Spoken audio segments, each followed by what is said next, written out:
Good morning from Panhandle Outdoors, America's only daily outdoor TV show. Your source for fishing, hunting, and information for folks who enjoy the great outdoors. Now sit back, relax. It's Panhandle Outdoors. Good morning, folks. Welcome to Panhandle Outdoors. I'm Winston Chester. I'm glad to hear this morning. Hope all of y'all are real warm this morning. I know it's a little bit cooler this morning than it was yesterday morning, but we're glad to have you watching the show. We appreciate the viewership. Now let's get started with our weather brought to us by Haney Technical Center. It looks like it's going to be a clear day, but it's going to be a high of 59. It's not getting out of 50s today. That's here on the coast. Low of 41 tonight, and our water temperature is back up to about 71. It was at 69 yesterday, but it's really cooling off. The river reading is brought to us by Mountain Dew. Take it outside with Mountain Dew. The Apalachicola Bluntstown, I rode across it yesterday. It's just beautiful. It's 4.1, in great shape. Not any kind of fast movement up or down, just real steady. And the Chautauqua Caraville, it's at a 2.7, and it's real steady, it looks like now. But with this rain coming in, tomorrow's chart, it'll be shooting it up probably. The tide chart brought to us by Kent Forest Lawn. We're looking at a strong tide, low tide this morning at 6:23, and it's be coming in about 8:49 tonight. Now we are going to have a north-northeast wind at about 12. It's going to hold it off a little bit from the northern shores, but other than that, you'll be in good shape up in bayous and all with that falling tide, just to get out of the wind. All right, we're going to take our break. Be right back with our guest. All right, welcome back, and a familiar face with us, and we're glad to have you back, Daniel Cole. Good morning. Good morning, buddy. Our boat, the Panhandle Outdoors boat expert. Well, here we are. We've been talking about hunting, not boats, but because Daniel. I'd rather talk about hunting too. We got to get the boats because a lot of things are going on, Daniel, and I was not aware of. We need to let our viewers know because you do this day in and day out, and you see a lot of stuff that we don't see. That's why when you come on, we always enjoy having this information. So I'm going to let you talk about it. What's going on? Well, one of the biggest things we're seeing right now, which I mentioned on the show several months ago, was going to happen. Mm-hmm. It finally hatched. But we're finding a lot of people are coming from out of town, hiring us to survey boats that when we get there, we realize that the boats are actually boats that were damaged or destroyed during the storm, that someone has patched up a little bit, and now they're trying to get them moved. And I was very disappointed. I actually did a big yacht the other day, and the name had changed. And so I was kind of concerned, I didn't realize it at first till I got on the boat. When I got inside the boat, it looked so different. It wasn't until I got in the cabin I realized what boat it was, and I said, wait a minute, I said, we totaled this boat during the storm, and the guy who was selling it told the buyer that was looking at it, that had hired me, that it had not been totaled, had no storm damage, and he changed the name, and he had it patched up, and it looked good on the outside. But when I got inside, I found some of the same stuff that we had totaled it for. So that's happened more than once. Yeah. You knew that boat, but you've been around it and everything. But they had cleaned it up enough and just changed enough on the outside that it wasn't obviously recognizable to me. It wasn't until I got inside, saw the interior damage, and realized, all right, I know what boat this is. So anyway, that one, and then there's another one that a fellow tried to buy that I was familiar with. We had totaled it, and the insurance company told him it was not totaled. And the insurance company? Yes. So apparently what they did was, there's only one of two ways that could have happened. Either they came back and got another surveyor, they discarded the survey we initially did, and they did another survey from somebody that said, yeah, this boat's okay, to help them move it, or somewhere a big ball was dropped. But anyway, these boats were total. They were on the bottom. They were totally submerged, engine submerged, and they got them going again. And so that's a big problem right now. Just be very careful. If you're looking at buying a vessel, be sure and pay close attention. Have somebody survey it and make sure that it's not a storm-damaged pig in a poke, because we're seeing a lot of that. That's just two examples out of several. While you mentioned that, we hadn't talked about it previously. I want to throw this out because of a place down in St. Joe. The insurance company asked them to auction off some, I want to say, Suzuki motors that had gone under during the storm. And of course, they were up front and said they'd gone under, but they were brand new engines and all. Well, I wouldn't know how, as a consumer, when something like that, this hurricane comes out of St. Joe Bay and covers everything, and then so all that's underwater, but it's not under there, but maybe an hour or two, whatever, before it rushes back out. Can that do a lot of damage to those engines? It can if they're left sitting. Okay. Typically, something like that, what you'd want to do is you'd want to fresh water hose it off all you can, all the outside, get it running just as soon as you can. That's the key. Once the motor's running, insides are better off, because as long as the water's not inside where it damages something interior, okay, you get there's a very good product. It's called Salt Away. And you spray it on, and you hose it off, and it kills all the salt, takes all the salt residue off of it. And that is the only way that I would go about dealing with that. Now, I will tell you, there's another case of over in that area where I was called to look at some boats. They had been rental boats, pontoon boats, and same thing. They had just bolted some engines on the back of them.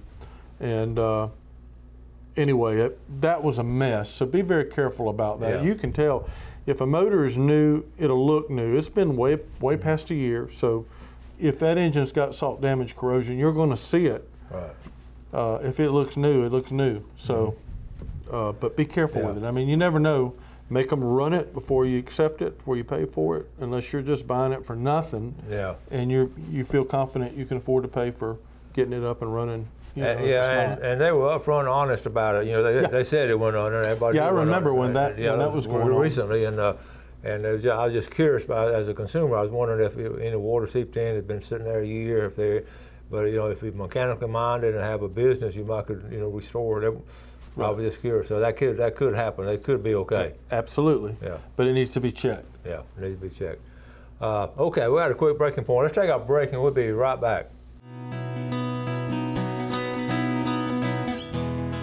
Okay, welcome back. Daniel Cole here. Daniel, Panhandle native, and been around and seen a whole lot in the Florida Panhandle, I guess, over the years. I guess so, over the years, yeah. Over the years.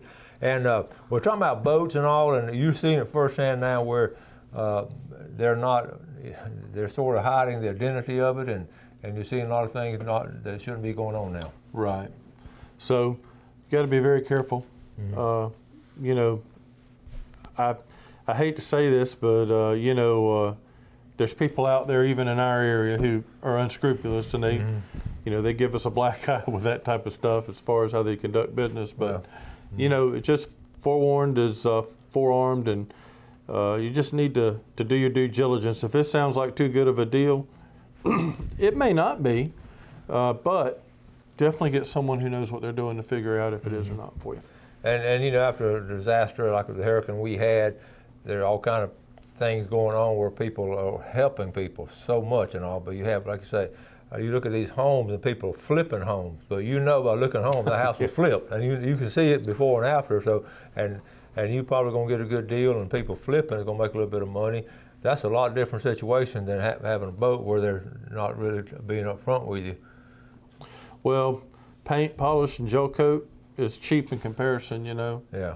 And so it's easy to make one look really good. Now, on the other hand, I had another one I just did that it actually, a gentleman pulled it out, took it up to Miller's, and he actually redid everything inside of it. The people that were buying it contacted another surveyor, and the surveyor said, well, that boat's got all this and this and this and this, and not knowing that the boat had actually been through the mill and the guy had redone everything. And so, that was another side of the coin. He needed insurance, and the other fellow just was not aware of what had transpired with the boat. So we were able to help that guy get his insurance because we could go in and say, yeah, we've seen this boat before, and we do know that for a fact that this has been repaired in the yard and that, it's good to go. So that's good. So we're getting a good warning here, so we'll all be aware of that. Now, in the future, what's coming up in the future? Will those situations keep on occurring, Yeah, they will, because the reason time goes by is a lot of these boats are larger boats. Yeah. And, we live at such a fast pace in the world anymore. Out of sight's out of mind. And, it's amazing that the years went by since the storm. It's amazing that, we're already, trucking to the end of this year again, and it just started, it seems like. So, sometimes we get in a hurry, we get in the habit of just kind of rushing through things, but it still pays to be, very diligent. I think Proverbs says, man sees a calamity coming and he conceals himself as if he's wise, but the foolish one kind of passes along and pays the price. So that's true. We have to just be, that's true. What are you seeing as far as our fishing fleet from your standpoint? How's that going to be looking? I tell you, I've said this before, and by and large, I think Bay County is blessed. That's probably some of the real cream of our residents. What I've seen as far as the professional captains helping one another, and a lot of these guys, they're like us. They've worn several different hats. So they may previously be mechanics. They may previously be electronics guys. They're now captains in fishing fleets. But they, the way they help one another is really. I've seen so many lessons and real neighborly love here from within our. And they're getting their boats back together. Some of them may not be 100%, but they are definitely they're definitely on the move. They're doing very well. Some of them are, of course, and there's just some really great quality people in our community that really believe in helping one another still. And I think a lot of that comes back from our old history and roots. That's right. That these families, I mean, I'm just going to throw a few names out. But like you think about like Davis's, Raffield's, different ones. We're talking about the 4th, 5th, 6th generation of these families that are intrinsic to our community. And when them and their offspring and their extended married family and friends of the family, the Miller family, all these different ones, they're just so instrumental in helping one another. And, and they have I think a really good input to do good work too, and it makes me proud when I think about that. That's the happiest side of my business is dealing with those guys because they provide probably a full third, if not a half of our economy. That's awesome. So, our maritime heritage here in the Florida Panhandle is second to none. Yes, sir. When you're talking about going back 5 and 6 generations, and that's what they are. And even in those early generations, they helped each other out. I remember my research when they were bringing a huge school of mullets in the East Bay. The Raffields were called up, would go see the Davises, say we need some help, and they would get together and put their nets together because neither one of them had enough nets, and you could imagine all the nets together, all working together, and that's some camaraderie and all helping out is carried over. Isn't that? Yeah. And you see that with a lot of smaller names. You have some people who have come into it and from outside, but they have, rather than try to change things, they've blended. They've learned the lessons and they have continued to promote that, and that's just a great. But I tell you what, I'm gonna miss now, Dan. I'm gonna miss the Florida Queen and some of those old. Oh, me too. Yeah. That's gonna be. I hate we lost them, but. Well. Maybe we'll have some more step up. You think we'll have many more head boats? I think that's going to become a thing of the past eventually. It is. Yeah. Now we do have some really great, boats like that still in operation. Like Laverle's got the Making Memories is a really good boat. Yes. And there's several others that from here to Destin, know. But you talk about somebody who's just a crackerjack captain and just an excellent person. Laverle's been a real pleasure for me to do business with and work with for a long time now, and we got to get him to come on the show one day. You really ought to because he is such a kind and such a he's a real community-minded guy too, and I could name several others, and they just there's so much that they offer and give us. You stop and think in the early days though, those head boats were all over St. Andrews. All the Captain Anderson, the Captain Davis, all those head boats there. And there were so many people coming down because they could afford that. They couldn't afford a charter boat, but they could afford a head boat. And I just don't see much. Well, after the hurricane. Well, I went up and I did the initial survey on the Florida Queen and the Star Queen. I remember that. Yeah. And I saw it and I knew. Yeah. They were too high and dry, old wood boats. They would come apart when they try to pull them apart, no matter what they did. But, I hated it. It was kind of like, almost like a living being that had died because exactly so much history and all went with them, And then no one's going to be able to afford to build a boat like that and then get the money back by fishing. They just you can't afford to do that. So, we're losing a lot of that. Okay, we're going to take our final break and we'll be right back with Daniel.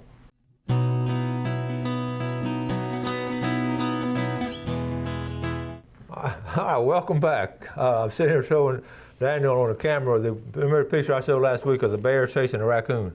And the next picture, he actually falls down out of a tree chasing a raccoon. It's all on the camera, so you got to get one of those cameras. I'll do that. Our fishing game time today brought to us by Blue Water Outriggers out of Port St. Joe. We're looking at 12:03 to 2:03 this morning, and this evening 12:28 to 2:28, right after lunch. And that'll be a good time, good and cool time to go. We were talking too about on an nautical theme about donating the boats and all. How can we always talking about doing good things and all? Well, you know, a gentleman here recently had a 100-foot Broward, which is not a cheap boat. That's an aluminum. It's a big 100-foot yacht. It's aluminum hull, very well made. And unfortunately, because of depreciation schedules, even though the boat had been kept in top shape, you know, it had lost its initial value. And so, rather than sell it for that amount, he actually contacted a company in South Florida called Yacht Donation Services, which dealing with them, they are some really professional guys. But what they do is they actually take the boat, they're allowed to sell the boat because they're a nonprofit organization that takes that money, and they provide money to several different area children's homes, disadvantaged children, children who are in a dangerous situation when they pull them out, put them in foster care or whatever. That donation, and because of the donation process, you actually get more for the boat value than just someone nickel and diming trying to get it. So it's a good way to help out. If you have a boat you're trying to sell and you can't sell, donation's a good way, because a good tax break is just as good as getting cash in the pocket. You know? That's good thing to know there. Okay, now if you got any questions on boats or anything, touch base with me and I'll get a hold of Daniel, or touch base with Daniel. You get his phone number on the ad every day or every other day, so he'll be glad to answer questions.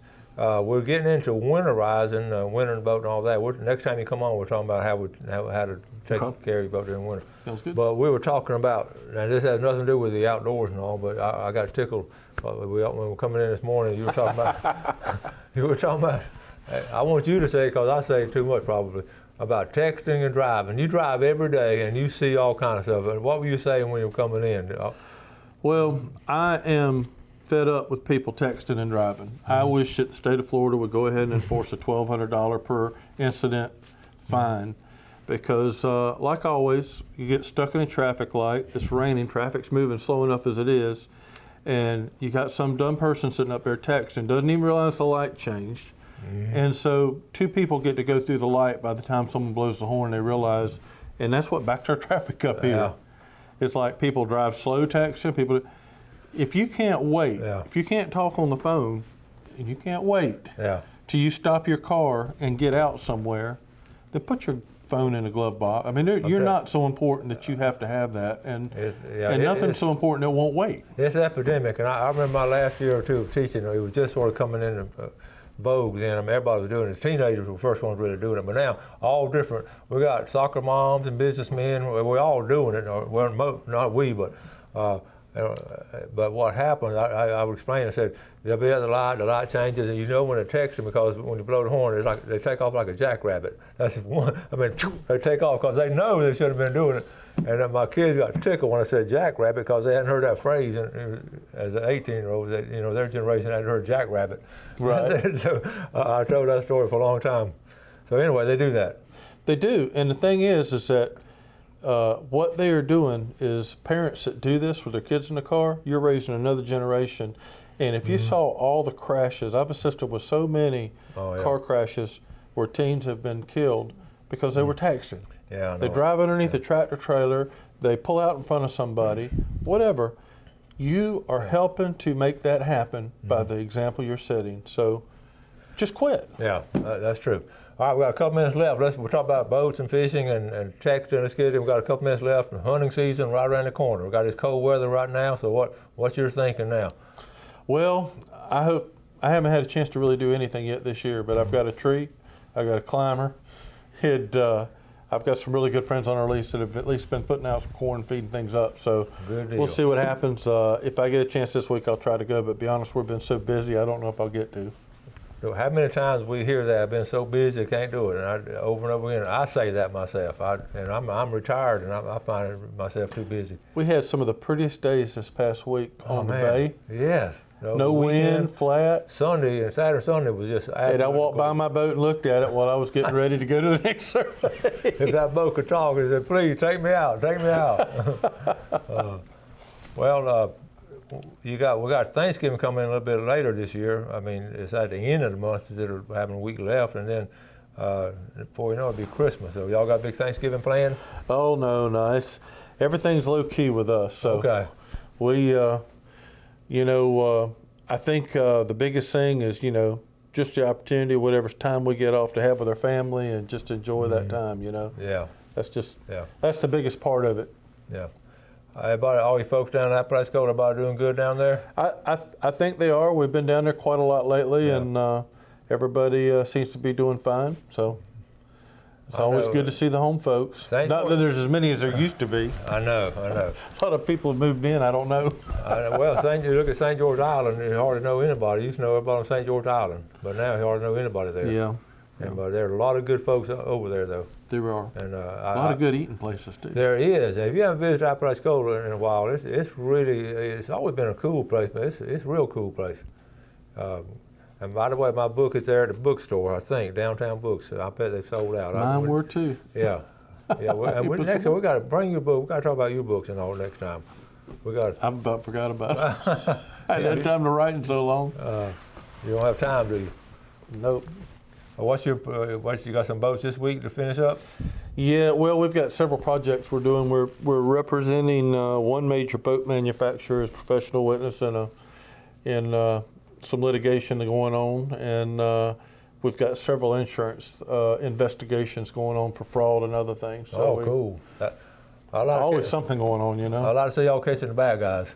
Me too, because they make it hard for all of us. I know. We got to get out of here. Daniel, thank you, buddy. Hey, always a pleasure. I appreciate y'all watching Panhandle Outdoors. Do something good today for your fellow man. Have a great day, and God bless. Thanks for watching America's only daily outdoor TV show, Panhandle Outdoors with Winston Chester, featuring hunting, fishing, and other activities and information to help you enjoy the great outdoors. Join us next time for Panhandle Outdoors.